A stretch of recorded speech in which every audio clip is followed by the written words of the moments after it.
Ready. Good morning my students. आज मैं फिर आपके लिए एक न्यू वीडियो लेकर के आया हूँ। टॉपिक वही न्यूट्रिशन।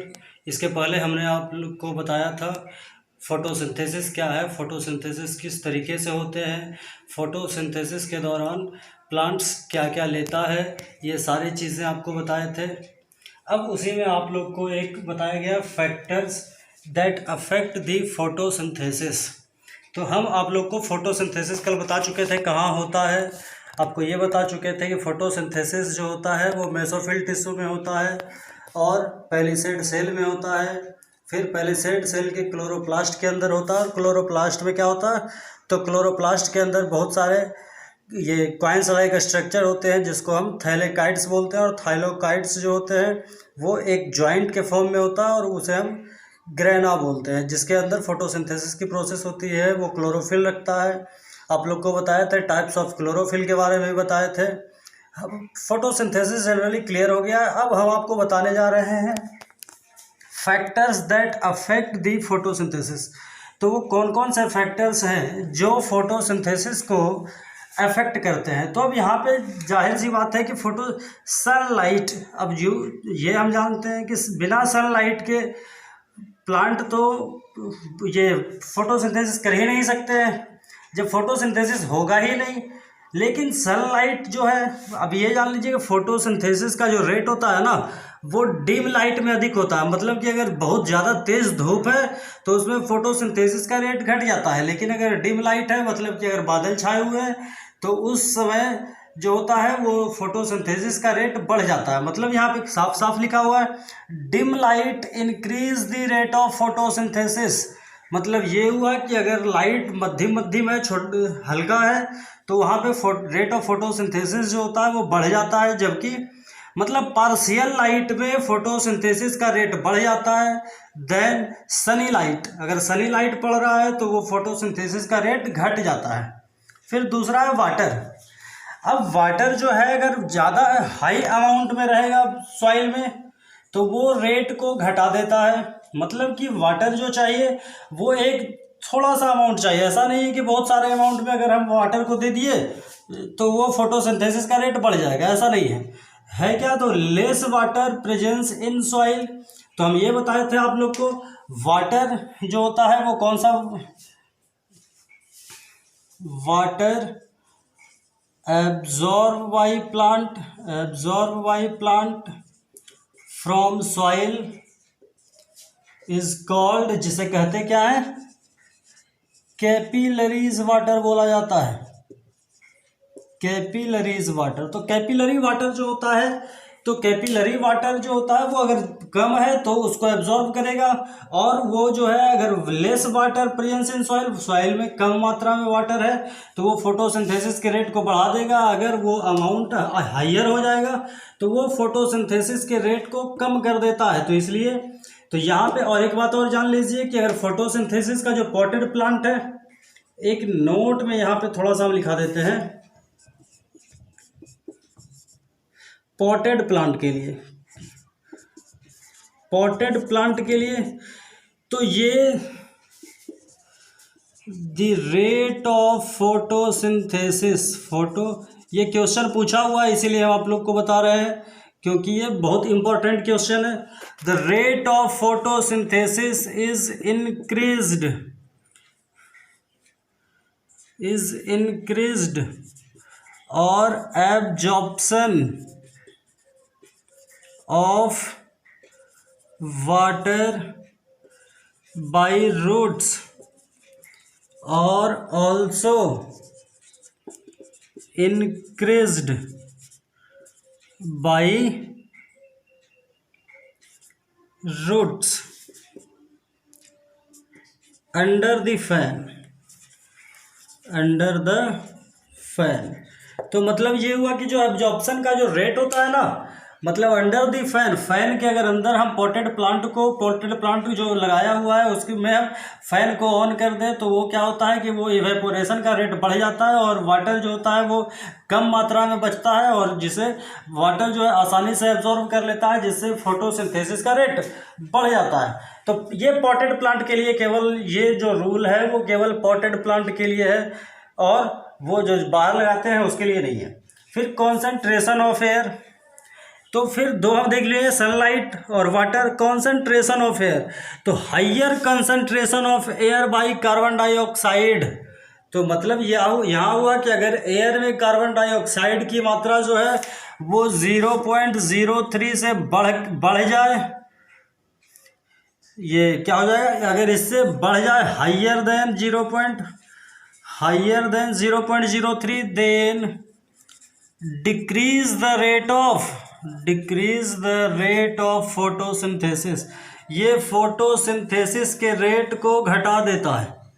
तो मतलब ये हुआ कि हमें एक डिफिनिट कंसंट्रेशन ऑफ एयर चाहिए, अगर इससे या तो कम हो जाए या फिर ज़्यादा हो जाए तो फोटोसिंथेसिस का जो रेट है वो अफेक्ट हो जाता है, और वो उसको फोटोसिंथेसिस के रेट को डिक्रीज कर देता है। अगर हमें यही अमाउंट में अगर मिल रहा है CO2 तो वो क्या होता है, वो रेट को बढ़ा देगा। मतलब कि हमें एक डिफिनिट अमाउंट में कार्बन डाइऑक्साइड की मात्रा चाहिए फोटोसिंथेसिस के रेट को मेंटेन करने के लिए। तो ये मेनली रूप से 3 फैक्टर्स हैं जो फोटोसिंथेसिस के रेट को अफेक्ट करते हैं। आप लोग जानते हैं कि वो डार्क लाइट में तो फोटोसिंथेसिस होता ही नहीं है, नोट इन डार्क लाइट, डार्क है तो इन डार्क डू नॉट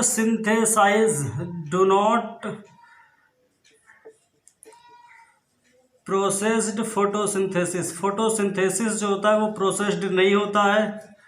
मतलब डार्क लाइट में फोटोसिंथेसिस नहीं होती है, मतलब ये हुआ कि रात को फोटोसिंथेसिस नहीं होती है, केवल दिन में ही फोटोसिंथेसिस होता है। और आप लोग जानते हैं कि रेस्पायरेशन तो एनी टाइम होता है, तो इसीलिए कहा जाता है कि रात को क्या होता है, फोटोसिंथेसिस नहीं होता है और रेस्पायरेशन होता है, जिसमें प्लांट्स ऑक्सीजन गैस रिलीज करते हैं। इसीलिए रात को ऐसे प्लांट के नज़दीक नहीं सोनी चाहिए।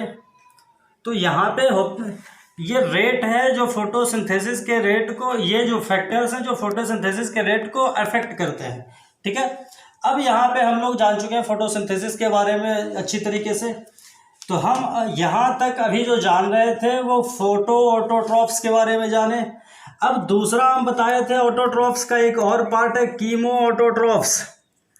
तो कीमो ऑटोट्रॉफ्स मतलब कि वैसे ऑर्गेनिज्म्स जो अपना भोजन का सिंथेसिस किससे करते हैं, तो नॉन ऑर्गेनिक सब्सटेंस के ऑक्सीडेशन से करते हैं।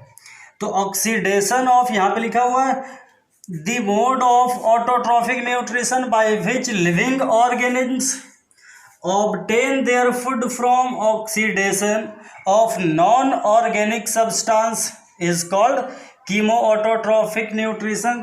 तो वैसे न्यूट्रिशन, वैसा मोड ऑफ ऑटोट्रॉफिक न्यूट्रिशन जिसमें लिविंग ऑर्गेनिज्म्स जो है वो अपने भोजन की प्राप्ति नॉन ऑर्गेनिक सब्सटेंस के ऑक्सीडेशन के द्वारा प्राप्त करते हैं, उन्हें हम कीमो ऑटोट्रॉफिक न्यूट्रिशन बोलते हैं। और वैसे ऑर्गेनिज्म्स को कीमोसिंथेटिक बैक्टीरिया बोलते हैं।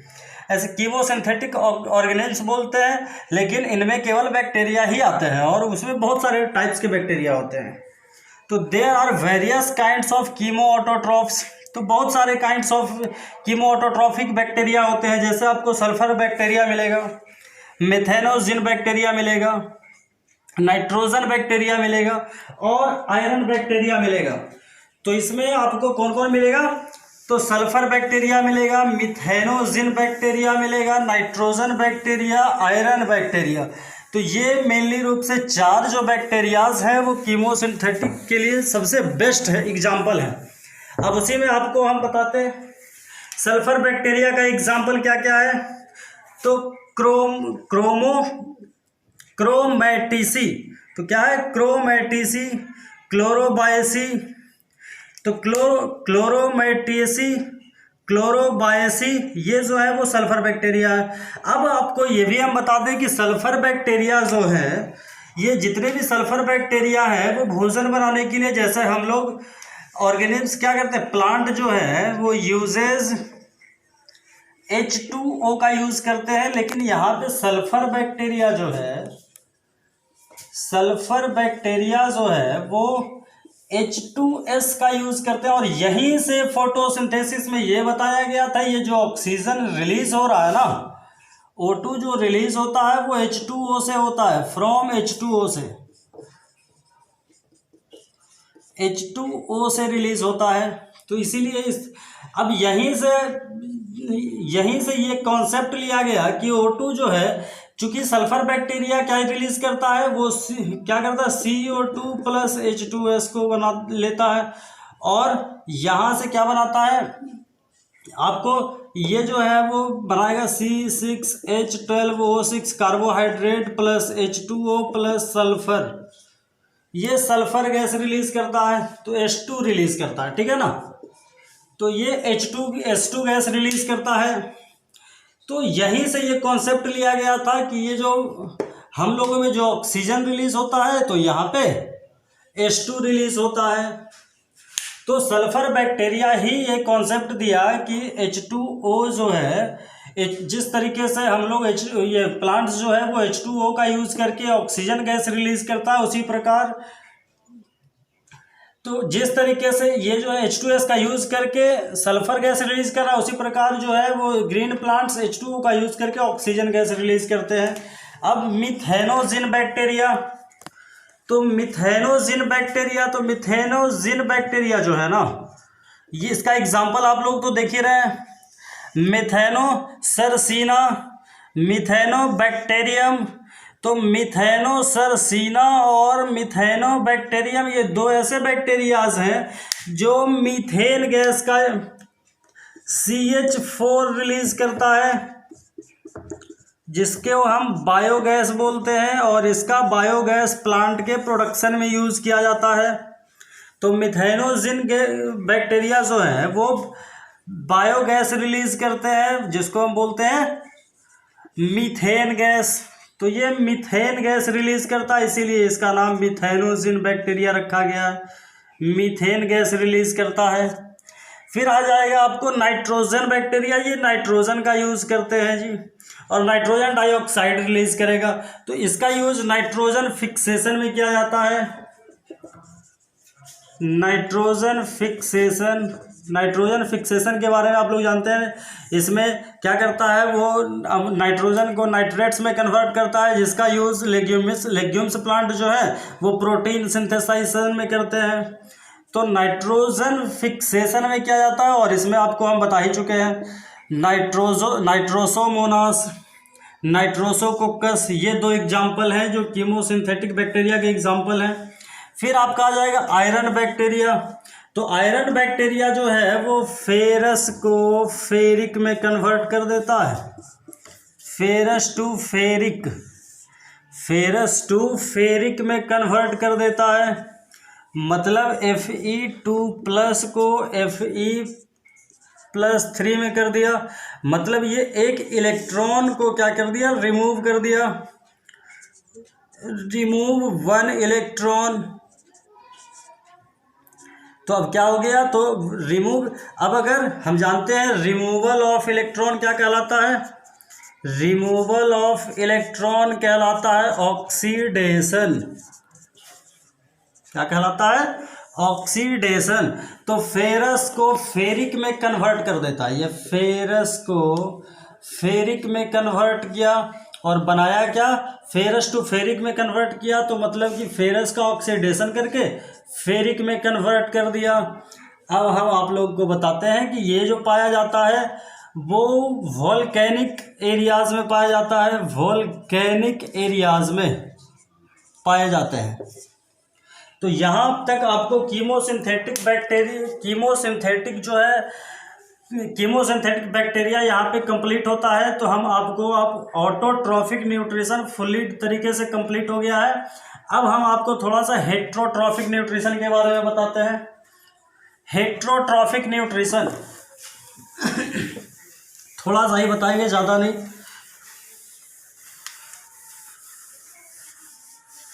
Heterotrophic nutrition. तो हेट्रोट्रॉफिक न्यूट्रिशन को डिफाइन हम पहले ही कर चुके हैं, फर्स्ट चैप्टर में ही, मतलब फर्स्ट लेक्चर में ही कर दिया गया। Heterotrophic nutrition, heterotrophic nutrition. तो हेट्रोट्रॉफिक न्यूट्रिशन जो होता है, हम केवल इसके मोड्स के बारे में जानेंगे। तो modes of heterotrophic nutrition, heterotrophic nutrition हम बताए ही हैं कि जो वैसे ऑर्गेनिम्स जो अपना भोजन का सिंथेसिसन किसी दूसरे प्राणी से करता है, किसी दूसरे प्राणी का मैनमेड जो आर्टिफिशियल फूड होता है उसी को ये ग्रहण कर देता है, उसे ही हम हेट्रोट्रॉफिक न्यूट्रिशन बोलते हैं। मोड्स ऑफ हेट्रोट्रॉफिक, हेट्रोट्रॉफ्स आप लोग जान लीजिए कितने प्रकार के होते हैं हेट्रोट्रॉफ्स। तो हेट्रोट्रॉफ्स जो होते हैं वो पैरासाइट्स होते हैं, सेप्रोफाइट्स होते हैं, सिम्बायोटिक भी होते हैं, सिम्बायोटिक भी होते हैं। ये अलग अलग होते हैं, प्लांट्स के लिए अलग होते हैं और एनिमल्स के लिए अलग होते हैं। तो अब सबसे पहले हम पैरासाइटिक प्लांट के बारे में जानेंगे, या पैरासाइटिक न्यूट्रिशन के बारे में जान लीजिए पहले थोड़ा सा। पैरासाइटिक न्यूट्रिशन, तो पैरासाइटिक न्यूट्रिशन है क्या? तो वैसे ऑर्गेनिम्स जो अपना भोजन किसी दूसरे प्राणी से प्राप्त करता है, किसी दूसरे ऑर्गेनिज्म से प्राप्त करता है, और इसमें इसमें है क्या, दो एनिमल्स के बीच में वैसा कम्बिनेशन है जिसमें एक तो बेनिफिट में होता है, एक बेनिफिशियल होता है, जबकि दूसरे लॉस में जाते हैं। एक बेनिफिशियल होता है, मतलब ये हुआ कि किसी दूसरे से अपना भोजन प्राप्त तो कर लिया लेकिन उसको कोई ना कोई नुकसान पहुंचा दिया, तो वैसे ऑर्गेनिम्स को हम पैरासाइटिक न्यूट्रिशन बोलते हैं। The nutrition by which living organisms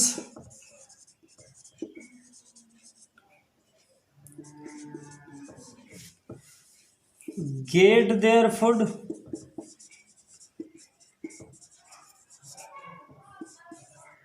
from other organisms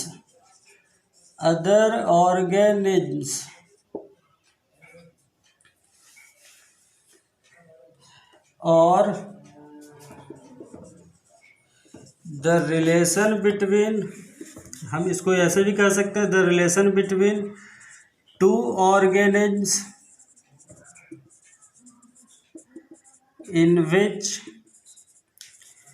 one are beneficial and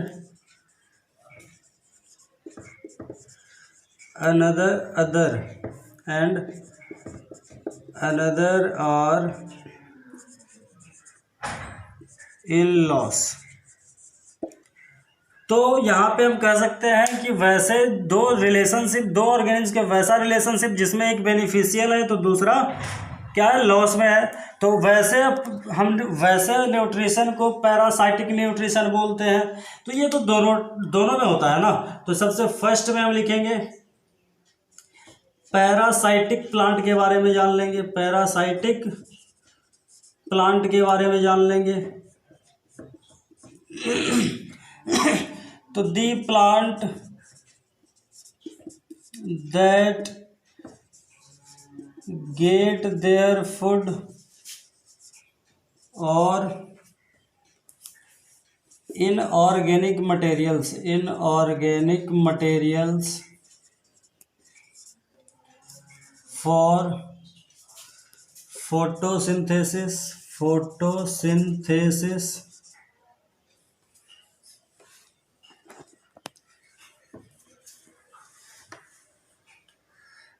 from other plants। तो मतलब ये हुआ कि वैसा प्लांट जो अपना भोजन या फिर इनऑर्गेनिक मटेरियल फोटोसिंथेसिस को करने के लिए वो किसी दूसरे ऑर्गेनिज्म से प्राप्त करते हैं, पैरासाइटिक न्यूट्रिशन बोलते हैं। ये दो टाइप्स के होते हैं। There are two kinds of parasitic plant, plant. तो पैरासाइटिक प्लांट दो टाइप्स के होते हैं जी। सबसे फर्स्ट में एक होता है टोटल पैरासाइट्स या ऑब्लिगेटेड, इसको हम ऑब्लिगेटेड पैरासाइट्स भी बोलते हैं। तो इसके बारे में ज़्यादा नहीं लिखाते हैं। सबसे पहले ये होता है कि ये किसी दूसरे का बना बनाया भोजन ग्रहण करता है, उसको टोटल पैरासाइट्स बोलते हैं। जो वैसा ऑर्गेनिम्स जो किसी दूसरे का बना बनाया भोजन ही पूरा का पूरा ले ले, ग्रहण कर ले, उसको हम टोटल पैरासाइट्स बोलते हैं। और एक होता है फैकल्टेटिव या फिर फैसिलेटेड। मतलब फैकल्टेटिव जो होता है वो या तो पार्शियली पैरासाइट्स, तो उसमें क्या होता है वो किसी दूसरे से बना बनाया भोजन तो नहीं लेता है, लेकिन भोजन बनाने के लिए जो रॉ मटेरियल्स हैं, इनऑर्गेनिक मटेरियल्स जैसे CO2 हो गया, फिर वाटर हो गया, वाटर और मिनरल्स को वो एक मॉडिफाइड अपना बॉडी पार्ट्स डेवलप करता है, जिससे वो उसको सक कर लेता है, मतलब कि वो एब्जॉर्ब कर लेता है और अपना भोजन प्राप्त करता है। तो वैसे हम प्राणी को क्या बोलते हैं, पार्शियल या फैकल्टेटिव पैरासाइट्स। तो हम बता चुके हैं। तो यहाँ पे टोटल पैरासाइट्स, तो total parasites plant which obtain whole prepared food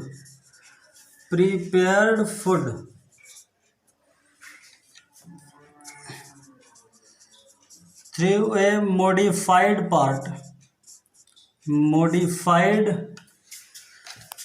parts called total parasites। ये भी दो टाइप्स के को हम फर्दर डिवाइड कर सकते हैं। Further divide into two parts,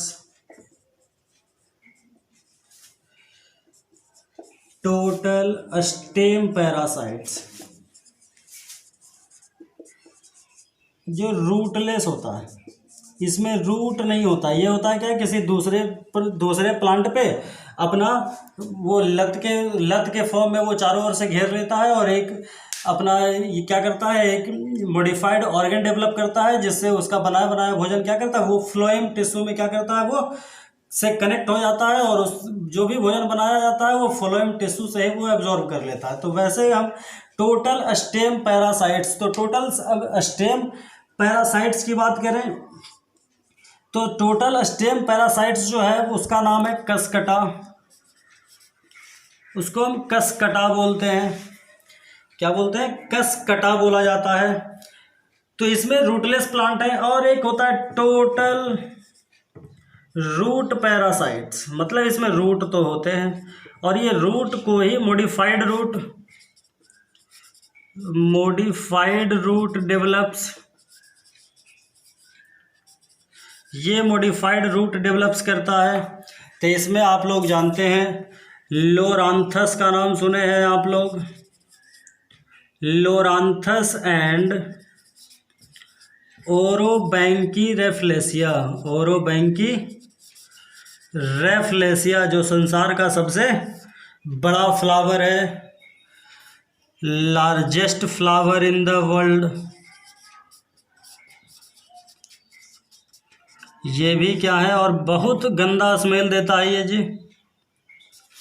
नाम तो फ्लावर है लेकिन बहुत बैड फ्रेग्रेंस इसका होता है।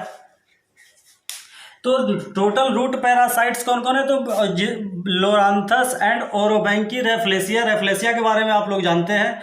ये largest flower in the world है और ये सबसे गंदे स्मेल वाला भी प्राणी है। अब इसमें थोड़ा सा नोट करने वाली ये बात है, दी ऑर्गेनिम्स, वैसे organisms, the organisms from which, जिससे, from which parasites get their food is called,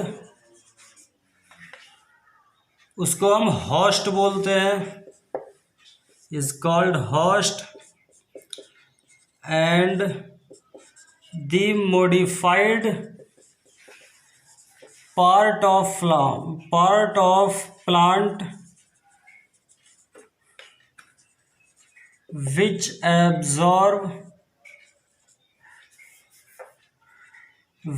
connect with host plant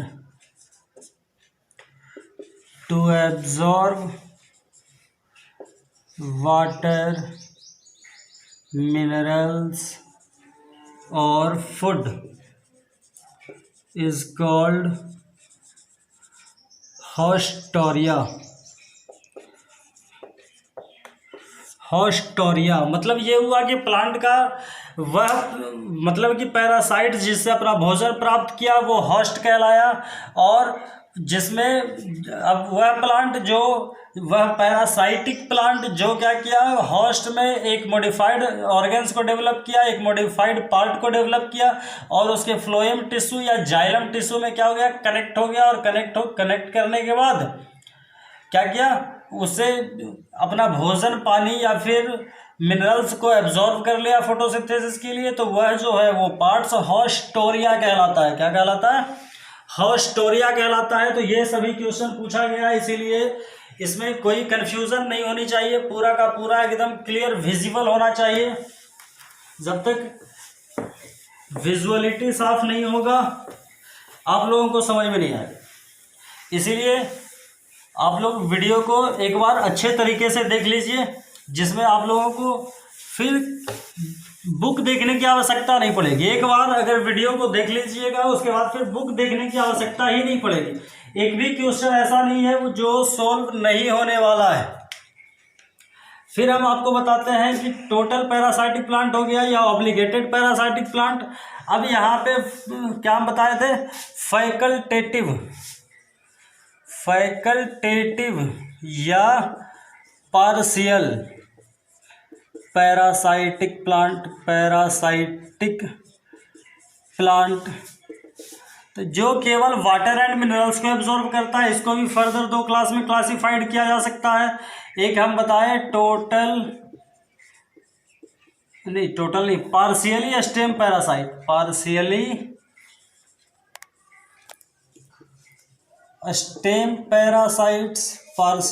stem parasite, तो पार्शियली स्टेम पैरासाइट्स का जो एग्जाम्पल है वो सैंडलवुड ट्री है। सैंडलवुड ट्री का एक और नाम है, तो सैंडलवुड ट्री का एक और नाम है विस्कम एल्बम।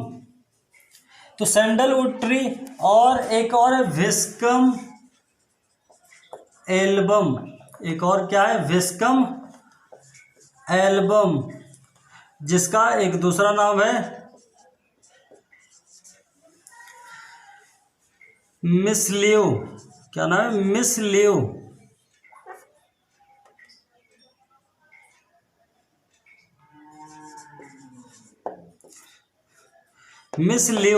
क्या नाम है? मिसलियो।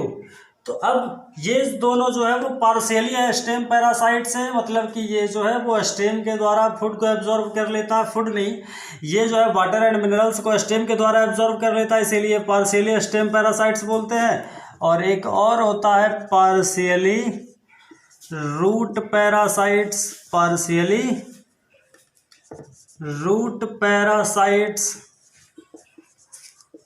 एक और होता है पार्शियली रूट पैरासाइट्स। तो पार्शियली रूट पैरासाइट्स ऐसे सैंडलवुड ट्री का एक और नाम है लोरांथस। क्या है? लोरांथस। तो अब यहाँ पे पार्शियली वुड पैरासाइट्स, तो पार्शियली रूट पैरासाइट्स क्या होगा, तो पार्शियली रूट पैरासाइट्स ये अपने भोजन को रूट के द्वारा एब्जॉर्ब करेगा, इसीलिए उसको हम पार्शियली रूट पैरासाइट्स बोलते हैं। और पार्शियली रूट पैरासाइट्स का नाम है थीसियम।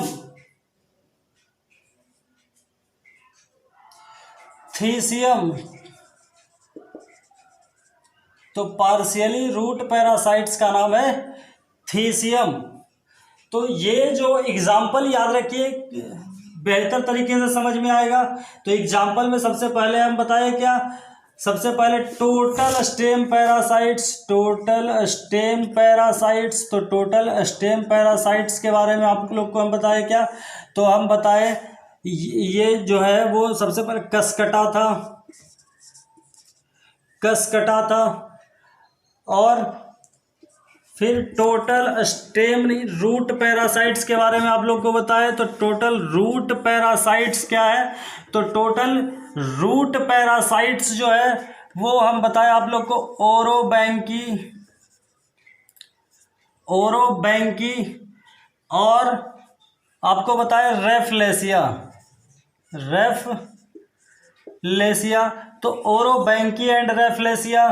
फिर हम आपको बताएं क्या, टोटल ये पार्शियल रूट पैरासाइट्स के बारे में बताएं, पार्शियल रूट पैरासाइट्स के बारे में आप लोगों को हम बताएं। तो पार्शियल रूट पैरासाइट्स, तो partial stem parasites, partial stem parasites में आप लोग को हम बताएं मिसलेसियो,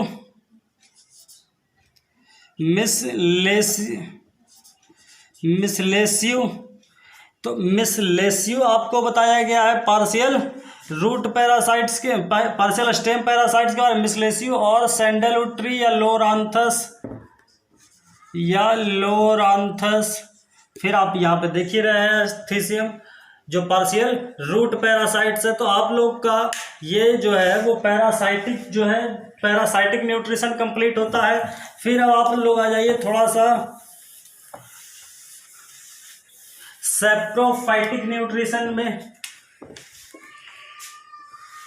सेप्रोफाइटिक न्यूट्रिशन, सेप्रोफाइटिक न्यूट्रिशन या saprophytes, saprophytes the organisms by which the organisms that obtain their food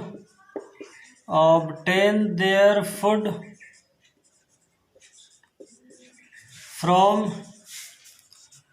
dead plants and decaying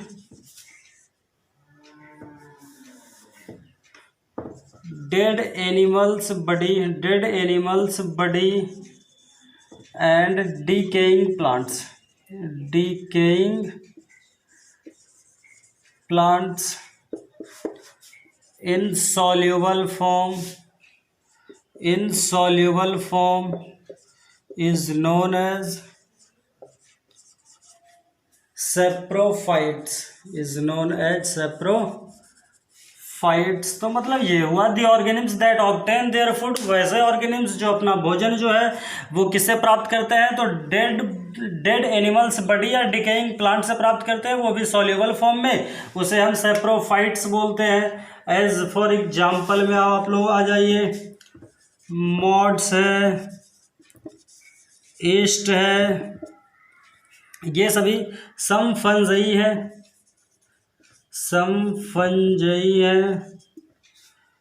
mushroom है,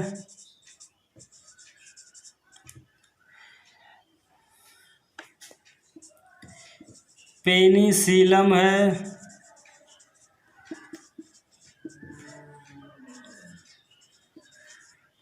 एंड सम बैक्टीरियाज भी होते हैं, सम बैक्टीरियाज।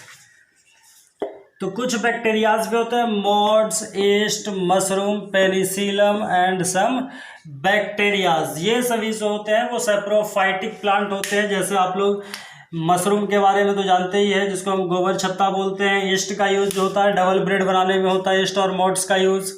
पेनिसिलम पेनिसिलिन बनाने में होता है। तो ये सारे जो हैं वो क्या है, सेप्रोफाइट्स हैं, मतलब कि सेप्रोफाइटिक न्यूट्रिशन बनाने के लिए ये जाने जाते हैं। और बैक्टीरियाज में आपको डिकम्पोजर्स आ जाएंगे, जितने भी डिकम्पोजर हैं वो सेप्रोफाइट्स में ही आते हैं। जितने भी डिकम्पोजर हैं वो सारे के सारे सेप्रोफाइटिक न्यूट्रिशन के अंतर्गत आते हैं, और कुछ जो है वो symbiotic nutrition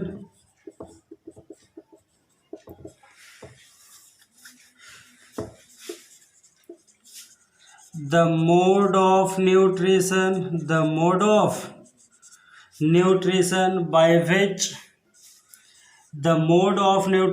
by which two living organisms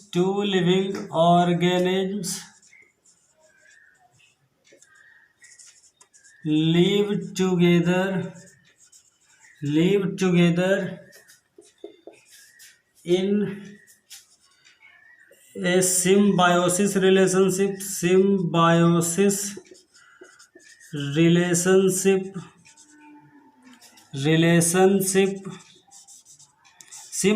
relationship का मतलब ये होता है बोथ आर बेनिफिशियल, मतलब दोनों एक दूसरे के लिए फायदेमंद होते हैं। Beneficial, both are beneficial to each other, दोनों एक दूसरे के लिए होते हैं। तो मतलब the mode of nutrition by which two living organisms live together in a symbiosis relationship is called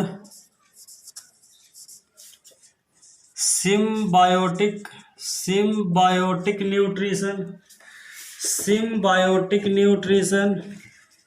example में आप लोग ले लीजिए लाइकेन। तो लाइकेन में दो प्राणी होते हैं। लाइकेन एक प्रकार का ग्रास है जिससे आप लोग लिटमस पेपर बनता है। तो लाइकेन एक ग्रास लाइक ऑर्गेनिम्स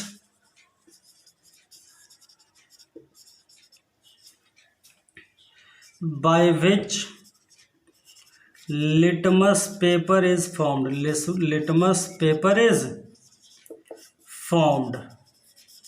तो लाइकेंस में एक एल्गा होता है और एक फंजाई होते हैं। तो मतलब ये है कि एल्गा जो है do not absorb water and minerals from soil but take participate in photosynthesis, क्योंकि इसमें क्लोरोफिल होते हैं। Take photosynthesis. अब यहाँ पे आ जाइए, fungi absorb water and minerals, ये वाटर और मिनरल्स को ले तो सकता है। Fungi can absorb water and minerals but do not take participate in photosynthesis.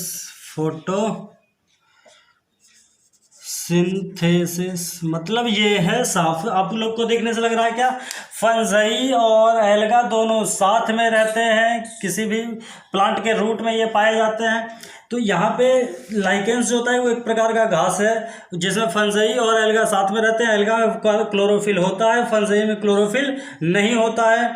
तो फंजाई क्या करता है, वो वाटर और मिनरल्स को सॉइल से एब्जॉर्ब कर लेता है और एल्गा को दे देता है, और वही एल्गा उसका यूज करके फोटोसिंथेसिस करता है और भोजन बनाता है, और उसी के द्वारा बनाए गए भोजन दोनों ग्रहण करते हैं और अपना जीवन यापन करते हैं। मतलब एक दोनों जो है वो एक दूसरे के लिए बेनिफिशियल है। तो वैसे न्यूट्रिशन को हम सिम्बायोटिक न्यूट्रिशन बोलते हैं और वैसा रिलेशनशिप को सिम्बायोसिस रिलेशनशिप बोलते हैं। तो आशा करते हैं आप लोग को समझ में आ ही गया होगा। एक और टाइप का प्लांट में न्यूट्रिशन पाया जाता है जो होता है इंसेक्टिवोरस प्लांट। कुछ इंसेक्टिवोरस प्लांट के बारे में जान लेते हैं। तो इंसेक्टिवोरस प्लांट वैसे प्लांट है जो क्या करते हैं, इंसेक्टिवोरस वैसे प्लांट है जो इंसेक्ट्स को खाते हैं। Insectivorous plant, insectivorous plant. तो इंसेक्टिवोरस प्लांट वैसा प्लांट है जो इंसेक्ट्स को खाते हैं, मतलब ईट इंसेक्ट्स। एग्जाम्पल में तो इसमें होता है Venus fly trap, Venus fly trap. दूसरा होता है pitcher plant, pitcher plant. Pitcher plant जो होता है वो घड़ा की टाइप का दिखता है, और जैसे ही इंसेक्ट्स जो होता है एक ढक्कन लगा हुआ होता है, वो इस टाइप से दिखता है।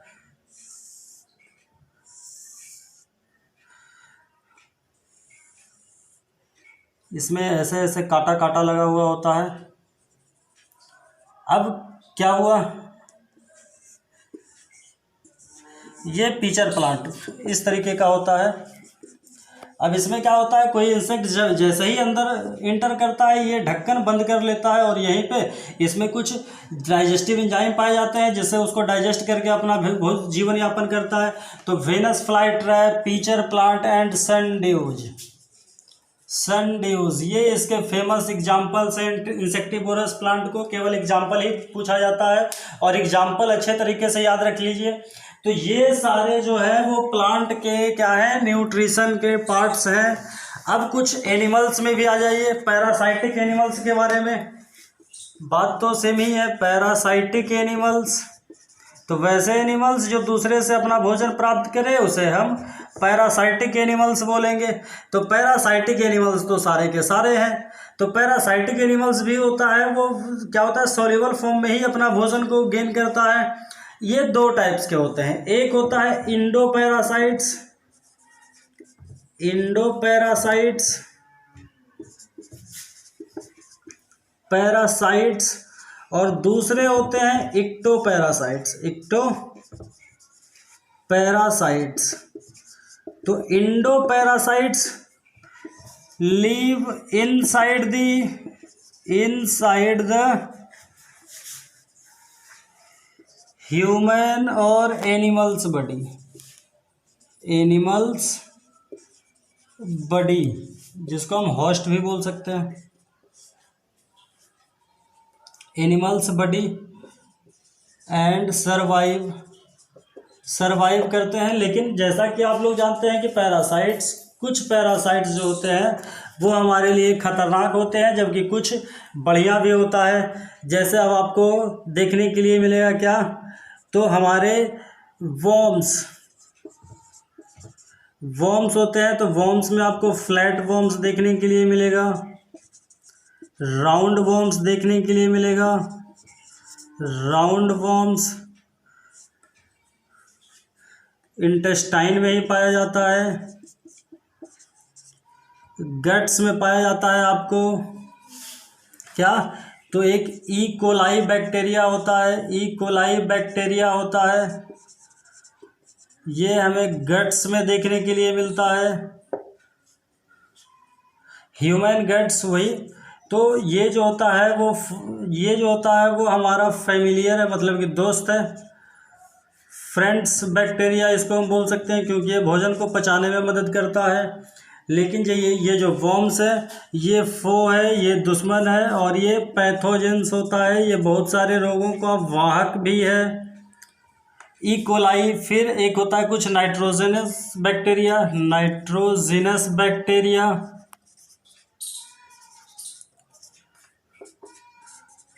Found in rumens, stomach of ruminants में पाया जाता है। रूमिनेंट्स का कुछ स्टोमक्स होता है जिसमें पाया जाता है नाइट्रोजिनस बैक्टीरिया। तो ये सभी इंडोपैरासाइट्स हैं। और इक्टोपैरासाइट्स का तो नाम आप लोग पूछिए मत। सबसे पहला नाम मॉस्किटो को ले लीजिए, लीच ले लीजिए, लाइस ले लीजिए। तो ये सभी इक्टोपैरासाइट्स हैं। Live outside the body, live outside the host body, host body. तो ये जो है वो क्या है, तो एनिमल्स पैरासाइट्स का एग्जाम्पल है। अब एनिमल सेप्रोफाइट्स, तो एनिमल सैप्रोफाइट्स जो होते हैं, जो अपना भोजन जो है वो डेड और डिकेइंग मरे हुए जो प्लांट्स को खाते हैं उसको हम बोलते हैं। तो अब यहाँ पे ये केवल हम लोग को इतना ही पढ़ना है किसमें, तो nutrition, heterotrophic nutrition, heterotrophic nutrition. अब एक अलग टाइप का न्यूट्रिशन है, parts of holozoic nutrition, holozoic nutrition. तो होलोजोइक न्यूट्रिशन के बारे में हम चर्चा नेक्स्ट क्लास में करेंगे। जो हम लोगों में पाया जाता है, मतलब ये है जो हायर ऑर्गेनिम्स में पाए जाते हैं, जो हायर ऑर्गेनिम्स या मल्टी सेल्यूलर ऑर्गेनिम्स में पाए जाते हैं।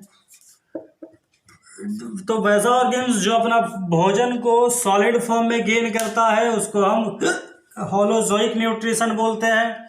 तो आप लोगों को हम बड़ी अच्छे तरीके से जो भी पढ़ना था, जैसे ऑटोट्रॉफिक न्यूट्रिशन के बारे में बताए, हेट्रोट्रॉफिक न्यूट्रिशन के बारे में बताए, mode of heterotrophic nutrition in plants के बारे में बताए, mode of heterotrophic nutrition in animals के बारे में बताए। अब एनिमल्स में आप लोग को एक और आया होलोजोइक न्यूट्रिशन, इसको हम डिटेल्स में नेक्स्ट क्लास में चर्चा करेंगे। आप लोग इसको अच्छे तरीके से पढ़ लीजिएगा। सबसे पहले जो एग्जाम्पल आपको हम बताए, टोटल पैरासाइटिक। तो अब सबसे पहले क्वेश्चन, आप राइट 2 एग्जाम्पल्स ऑफ इट, सभी 2 एग्जाम्पल सभी के लिखना है आप लोग को। तो सबसे पहले टोटल पैरासाइट्स का 2 एग्जाम्पल, दूसरा पार्शियल पैरासाइट्स का 2 एग्जाम्पल लिखिएगा। What is host and होस्टोरिया, what is host and होस्टोरिया के बारे में बताइएगा। व्हाट इज सिम्बायोसिस रिलेशनशिप के बारे में आप लोग हमें कमेंट करके बताइए। और ये बताइएगा ज़रूर आपने क्या जाना, क्या पढ़ा, उसके हमें ये देखने के लिए मिलेगा कि हम कितने स्टूडेंट्स, कितने हमारे वीडियो को कितने फॉलो कर रहे हैं और कितना जो है ये लाभ ले रहे हैं हमारे वीडियो का। ठीक है, इसी के साथ हम आपको नेक्स्ट लेक्चर में मिलते हैं। धन्यवाद।